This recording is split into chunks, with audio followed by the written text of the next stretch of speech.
Assalamualaikum warahmatullahi wabarakatuh. Hai para pencinta catur dan para catur mania, selamat datang kembali di Legenda Catur Dunia. Saya akan meneruskan satu seri lagi kawan soal pemain yang marah-marah. Jika kemarin lusa Magnus Carlsen yang marah, jengkel kepada dirinya sendiri saat kalah dengan Chris Eubank. Kemarin Yanipo kalah oleh Temur Rajabov menggebrak meja dalam permainan online. Kali ini dari Hikaru Nakamura.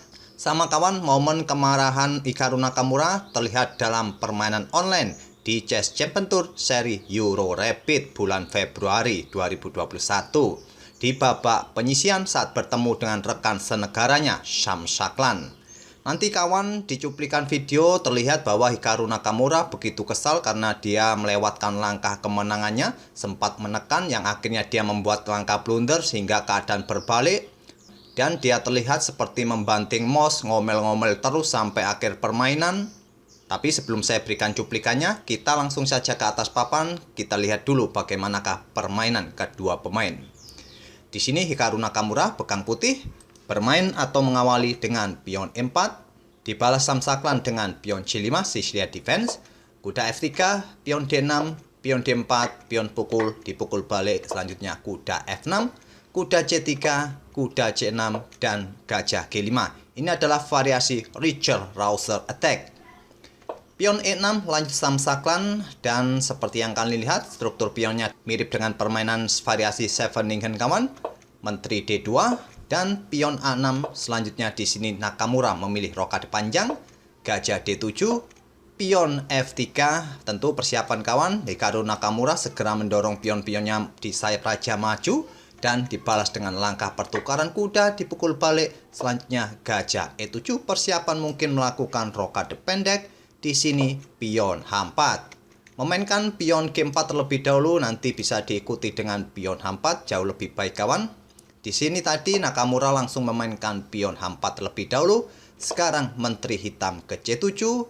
Persiapan menempatkan beteng di lajur C yang biasanya seperti itu. Mungkin terlebih dahulu memainkan pion B5 yang ciri khas dalam permainan Sicilian, khususnya saat hitam sudah memainkan pion A6-nya.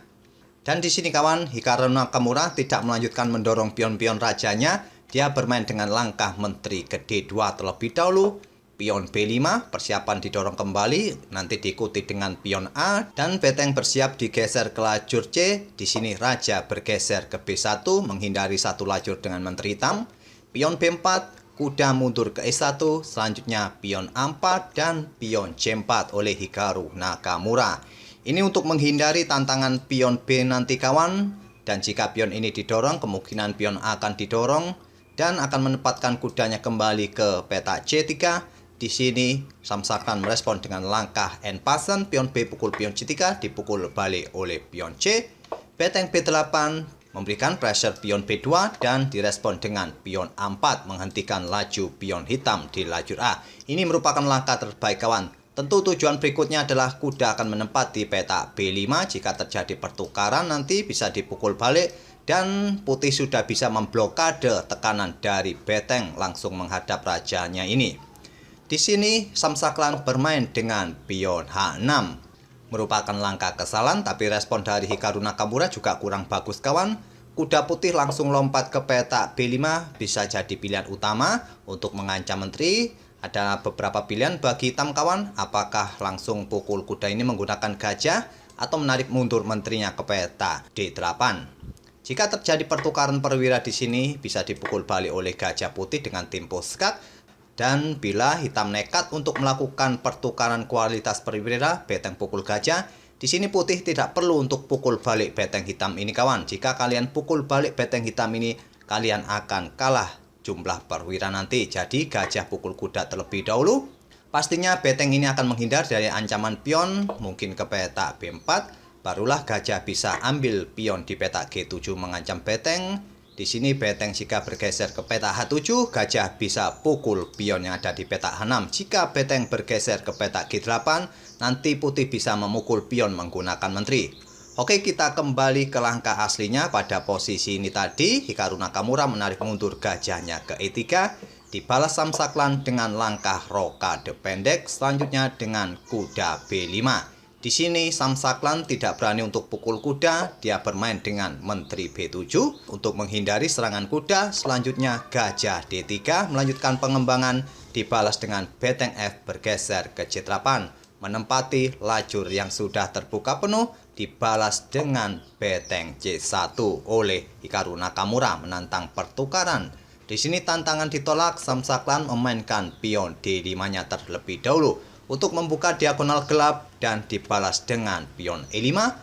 Di sini gajah bergerak ke B4 terlebih dahulu untuk mengancam menteri. Setelah menteri bergeser, kuda menghindar ke E8 dan gajah A7 oleh Hikaru Nakamura menyerang beteng. Sebelum beteng ini digeser ke kanan atau ke kiri, di sini Samsaklan bertukar beteng terlebih dahulu, dipukul balik. Barulah sekarang beteng bergeser ke C8 menantang kembali pertukaran.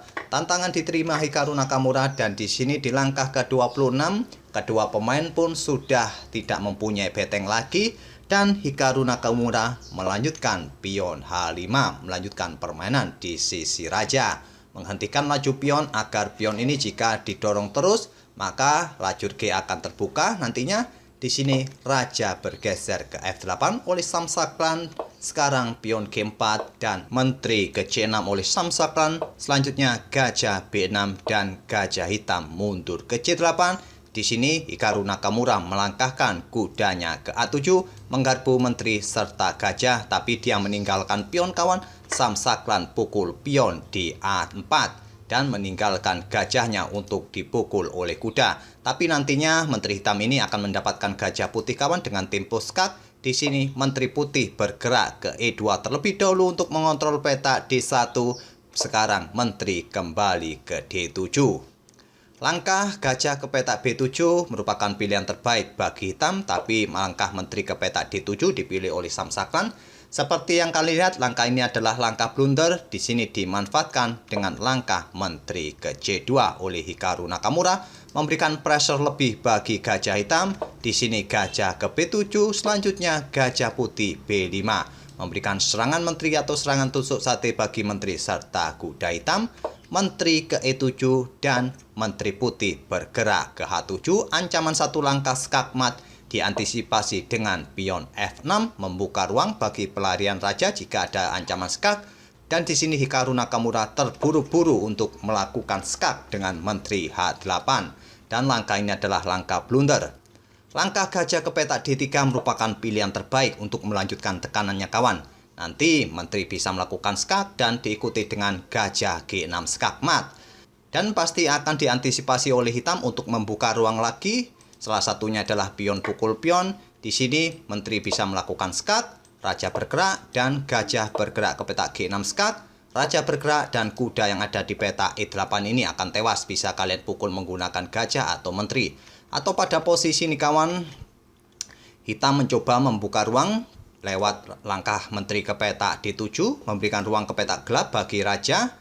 Dan di sini baru bisa melakukan skak dengan menteri H8. Raja bergerak ke peta gelap, gajah akan ke peta B5, memberikan serangan tusuk sate bagi menteri serta kuda. Malah dengan variasi ini kawan, posisi menteri hitam ini akan terjebak. Dia akan tewas oleh perwira-perwira putih di sayap menteri ini. Oke, kita kembali ke permainan aslinya. Pada saat hitam merespon dengan pion F6 ini, Hikaru Nakamura langsung melakukan skak menteri H8. Raja bergerak, sekarang gajah D3, sebuah langkah yang terlambat. Sekarang menteri ke F8, lanjut Samsaklan menantang pertukaran, juga memberikan ruang bagi raja jika ada ancaman skak. Di sini menteri bergerak ke H7 menolak pertukaran dan Samsaklan melanjutkan pion F pukul pion E5. Sekarang gajah bergerak ke D8, membatasi peta-peta gelap ini kawan, dan ancaman selanjutnya adalah ancaman skakmat. Ini diantisipasi dengan langkah pion E4 menutup diagonal terang. Sekarang pion F pukul pion E4 dan menteri bergerak ke D6 mengancam gajah gelap, dibalas dengan langkah gajah mundur ke H4. Dan coba sekali lagi kawan lihat langkah gajah ke peta H4 ini. Parameter langsung menunjukkan posisi putih langsung anjlok ke bawah. Langkah blunder besar yang dibuat oleh Hikaru Nakamura. Dan ini dimanfaatkan oleh Samsaklan dengan jeli kawan. Dengan langkah pion D pukul pion E4 terlebih dahulu, membuka serangan bagi gajah. Juga menteri ini banyak opsi kawan untuk melangkah, melangkah ke peta B6 untuk menjebak posisi kuda bisa jadi, bergerak ke peta H2 bisa jadi untuk menyerang gajah peta gelap putih nanti dengan diikuti melakukan skak, dan gajah hitam ini akan bergerak di peta terang untuk membatasi pergerakan raja putih bisa jadi. Sudah sangat kompleks tekanan yang akan terbuka bagi putih di langkah berikutnya. Di sini kawan ada opsi bagi putih untuk pukul pion E4 dengan gajah. Tapi Hikaru Nakamura menolak, dia bermain dengan gajah C2. Apa jadinya kawan jika gajah pukul pion E4 ini? Selanjutnya adalah menteri akan ke D1 skak, raja akan ke A2, menteri akan melakukan skak kembali dan akan kembali seperti ini. Selanjutnya gajah akan ke D5 skak. Dan di sini jika terjadi pertukaran bisa dipukul balik oleh menteri hitam skak, raja bergeser, menteri kembali ke D1. Di sini menteri akan pukul pion G4 untuk menghabiskan pion putih sekaligus mengancam gajah. Gajah peta gelap hitam ini sudah tidak mempunyai peta yang bagus lagi kawan. Jika bergerak ke peta F2, menteri akan melakukan skak di peta C4, raja mundur ke peta B1, menteri akan melakukan skak di peta F1 dan mendapatkan gajah. Ataupun gajah ini bergerak ke peta D8, selanjutnya menteri akan melakukan skak di peta C4, raja mundur, menteri ke D4 mengancam gajah dan juga mengancam kuda. Salah satu perwira putih akan tewas dan putih akan kalah jumlah perwira nantinya. Jadi sudah sangat kompleks kawan pada posisi seperti ini tadi. Setelah gajah melakukan blunder ke peta H4, langsung direspon dengan pion pukul pion dan gajah mundur ke peta C2 oleh Hikaru Nakamura. Untuk tetap mendapatkan kontrol peta D1, di sini hitam melangkah menteri A6 mencoba menjebak kuda putih di peta A7 ini. Juga mempunyai opsi melakukan skak di langkah berikutnya di peta F1 diikuti dengan gajah ke peta D5. Sudah cukup kompleks kawan. Atau tadi pada posisi ini menteri bergerak ke peta H2 juga bisa jadi menyerang gajah peta gelap hitam, karena gajah peta gelap hitam ini sudah tidak mempunyai peta yang aman lagi di langkah berikutnya. Tapi langkah menteri ke peta A6 ini sudah membuat pusing Hikaru Nakamura. Oh my god, give me Hikaru's expression right there. What just happened? Peter, can we just go back for a second to Hikaru's game? Because it looks like... Is his knight on A7 just trapped now and queen F1 threats? He is very, very angry at himself right now. Yeah, I mean, okay, he was completely winning and yeah, now he goes G5, it's the only, he is settling G6, but I mean, okay, basically black probably is able to just capture on G5 and nothing is happening. If Sam is looking at the player's cam right now, he definitely knows he's winning. Yeah, and he has 4 minutes on the clock. I mean, not that he needs to look at the player's cam to know he's winning, but it's just you can see. Oh my god. Yeah, this is yeah, and Dan coba kita lihat momen-momen di mana Hikaru Nakamura merasa kesal dengan dirinya sendiri. Sempat terlihat dia melempar mouse-nya kawan, walaupun tidak terlihat secara langsung, tapi gerakan tangannya menunjukkan dia membanting mouse-nya sendiri dan ngomel-ngomel terus. Jika video ini saya lanjutkan sampai akhir kawan, Hikaru Nakamura ngomel-ngomel terus sampai dia resign di akhir permainan. Kita lanjut ke permainan. Di sini Hikaru Nakamura melanjutkan dengan langkah pion G5, pion H pukul pion G5, selanjutnya dipukul balik oleh gajah, sekarang menteri pukul kuda A7. Tapi menurut engine langkah ini adalah kurang bagus. Tadi menteri bergerak ke peta F1 jauh lebih baik bagi hitam, raja ke A2, gajah ke D5 skak. Jika ditutup oleh gajah, gajah pukul gajah skak, dipukul balik, dan selanjutnya menteri ke D3 skak, dan selanjutnya seperti ini kawan. Masih saja hitam akan unggul 1 perwira, dan seperti yang kalian lihat kudanya pun juga akan tewas di langkah berikutnya.